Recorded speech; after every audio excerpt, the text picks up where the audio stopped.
أعوذ بالله من الشيطان الرجيم. إنا أرسلنا إليكم رسولا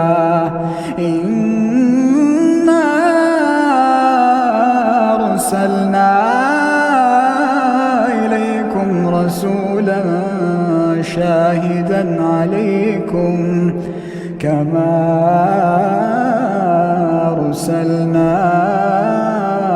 إلى فرعون رسولا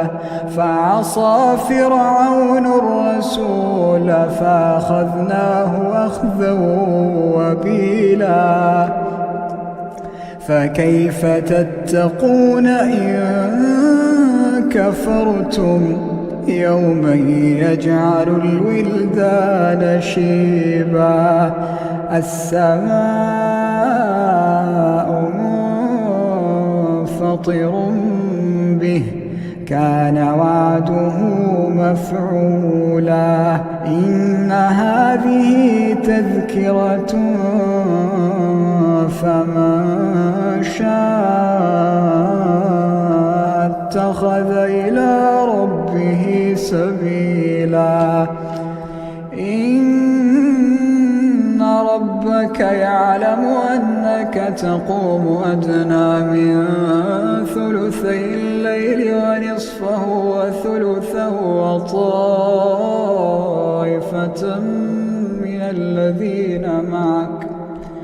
وطائفة من الذين معك الله يقدر الليل والنهار علم أن لا تحصوه فتاب عليكم فاقرؤوا ما تيسر من القرآن علم أن سيكون منكم مرضى وآخرون يضربون في الأرض يبتغون من فضل الله وآخرون يقاتلون في سبيل الله فاقرؤوا ما تيسر منه وأقيموا الصلاة وآتوا الزكاة واقرضوا الله قرضا حسنا وما تقدموا لأنفسكم من خير تجدوه عند الله هو خيرا